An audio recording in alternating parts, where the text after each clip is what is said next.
로마서 2장 21절 그러면 다른 사람을 가르치는 너가 너 자신을 가르치지 아니하느냐? 도둑질하지 말라 선포하는 너가 도둑질하느냐? 22절 간음하지 말라 말하는 너가 간음하느냐? 우상을 가정히 여기는 너가 신전 물건을 도둑질하느냐?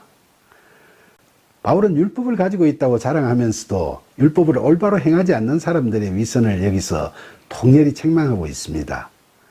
바울은 남들에게 도둑질하지 말라고 가르치는 그들의 외식적인 정직이라는 게 실제로는 도적질을 일삼고 있는 그들의 부정직을 감추는 위선이라고 꾸짖고 있죠.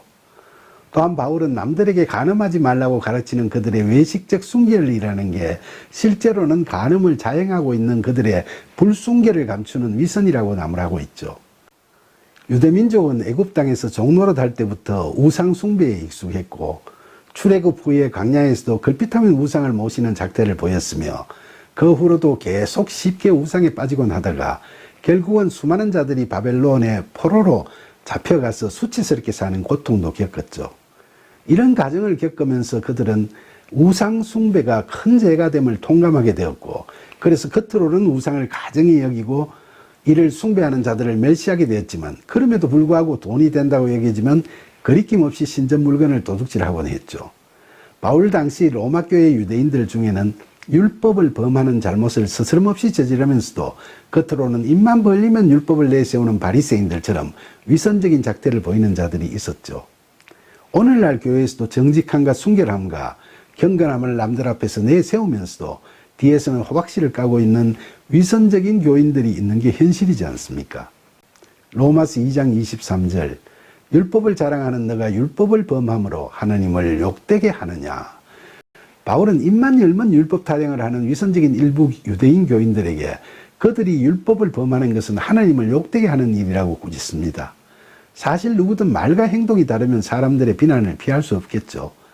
특히 세상 사람들의 비난의 강도는 겉으로 봐도 불량해 보이는 사람이 죄를 저질렀을 때보다도 겉으로는 번지르하게 좋은 말을 하면서 뒤로는 못할 짓을 마구 저지르는 그런 자들에게 훨씬 더 가혹하고 세죠. 그래서 사람들은 자신들이 갖추지 못한 거룩함이나 경건함이 기독교인들에게 있다고 평소에 그들을 부러운 눈으로 쳐다보다가 정작 그들의 부끄러운 일탈 행위를 눈으로 확인하거나 소문을 듣게 되면 그런 자들의 재상에 대해서 더 분노하게 되고 교인이라는 자가 어떻게 저럴 수 있을까? 저런 자를 왜 그동안 그렇게 좋게 봤을까 하는 실망감과 자책감, 또 심할 경우에는 일종의 배신감마저도 느끼게 되는 거죠. 그래서 오늘날에도 목회자나 교인들의 반사회적인 일탈행위가 가끔 발생하면 사람들은 그 당사자에 대한 비난과 함께 교회를 싸잡아 욕하고 조롱하며 기독교 자체에 대해서까지도 냉담하게 비난을 퍼붓게 되는 거죠.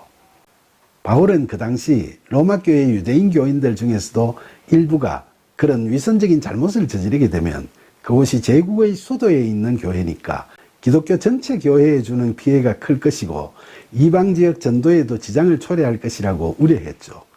그래서 그는 그들의 위선적인 죄는 결국 하나님을 욕되게 할 거라고 경고하고 있죠. 로마서 2장 24절 기록된 바와 같이 하나님의 이름이 너희 때문에 이방인 중에서 모독을 받는도다. 여기서 기록되어 있다는 것은 이사야 52장 5절에 그러므로 이제 여호와께서 말씀하시되 내 백성이 까닭 없이 잡혔으니 내가 여기서 어떻게 하랴.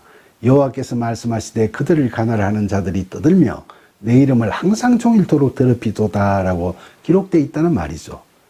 여기서 내가 어떻게 하랴라는 대목은 하나님께서 유다 백성이 포로가 되어서 있음을 한탄하시는 것 같이 읽혀지지만 전능하신 하나님은 탄식만 하시지는 않죠.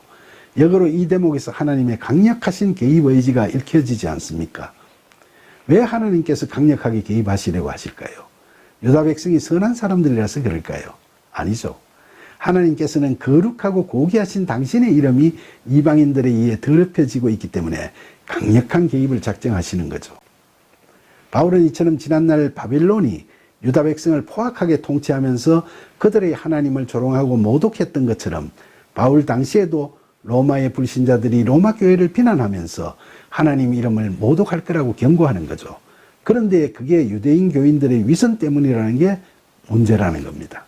이런 상황을 개탄하는 바울의 본절 말씀에서 오늘을 살아가는 우리 그리스도인들은 한편으로는 위선적인 로마 교회 유대인 교인들과 별반 다를 바 없는 우리를 향해서 강하게 책망하시는 하나님의 모습을 그려볼 수도 있지만, 또 다른 한편으로는 이사야 52장 5절에서처럼 하나님의 이름이 세상 사람들에게 모독을 받는 참남한 오늘의 현실을 고쳐가고자 작정하시는 거룩하신 하나님의 뜻하심도 읽을 수 있습니다.